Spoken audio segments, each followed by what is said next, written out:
Easy showcase yateguwe na CRISTAL EVENTS tukitegeye gute muri rusange cyane cyane kuri stage ni full performance mugabo ukayicishira muri half show nyene urumva ni showcase so imyiteguro yanje kuri side yanje cyo kwawida n'imicanwa cyo birazwi abakunzi ba Easy Boy ivyo birazi kari miriro hama ikintu novuga ati ni showcase ni Chris MB ni Easy Boy and Chris MB showcase ni le 5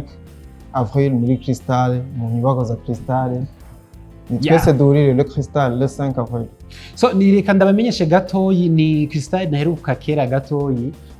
CRISTAL ubu yaragutse hasigaye hari hejuru no hasi hama uwo munsi azuba ari ku munsi wa gatandatu hama kwinjira ni ku buntu gusa ni kwambara nyene nk'abagiye nyene muri soirée nyene urumva ni showcase siko wala amajoro ni menshi tumaze gusohoka hariho iminsi isanzwe dusohoka mugabo iya samedi kweri mbabarira bampe icyubahiro cyangwa baduhese icyubahiro baze bapendeje fo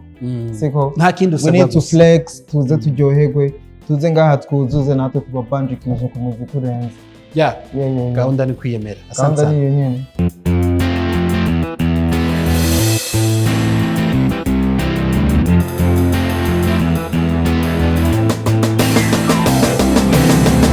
yes is boy mutama wubu shi no musi turi kumwe igana cha open mic ndakora mukici ndakora mukici cyane is bon cyane Jenny Flex sinzi so ni song nyinshi wasohoye abantu bakunda kwibaza kuri title no musi wasohoye ndiyemera bakuba yakira gute kubira iki izina ndiyemera gahunda ni kwiyemera babizi canke bashaka kubitahura nimburikire mu muntu you know suvana situation yari yose ashobora kuba urimo mugabo uri no kwisi nyene ngaha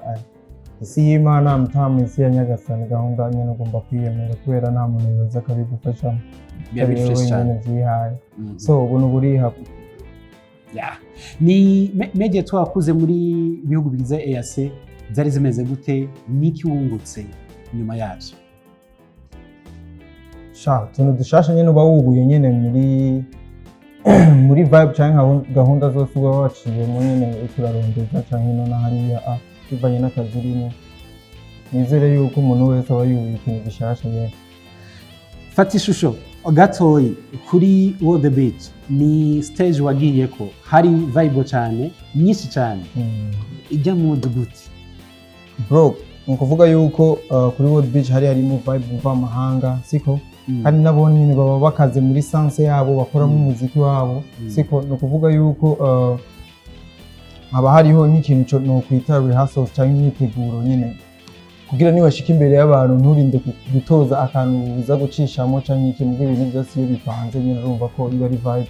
rero ni ikintu je nanje ku bwanjye nari naciteguriye neza kubera nanzi neza yuko abantu tugiye guhangana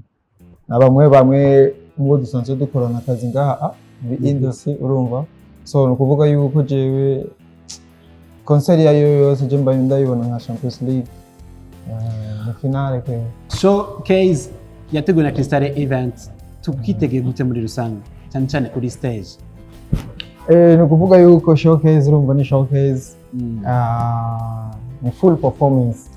mugabo ukayicishira muri half show nyene urumva ni showcase so imyiteguro yanje kuri side yanje cyo kwawida n'imicanwa cyo birazwi abakunzi ba Easy Boy ivyo birazi kari miriro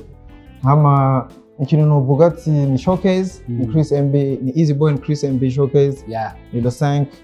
avril muri CRISTAL mu nyubako za CRISTAL guhera saa 4 z'ijoro kuduga hama hazo hariho n'ama surprise menshi arenze no kuvuga yuko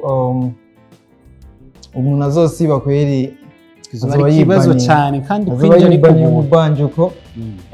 azoba yibaniye kweri kwirekura kubera ko gahunda yose ngo mba ntumira abantu bose bazi yuko bakunda kuryoherwa nka jewe bakunda kubanjuka nka jewe twese duhurire le CRISTAL le 5 avril. So nireka ndabamenyeshe gatoyi ni CRISTAL naheruka kera gatoyi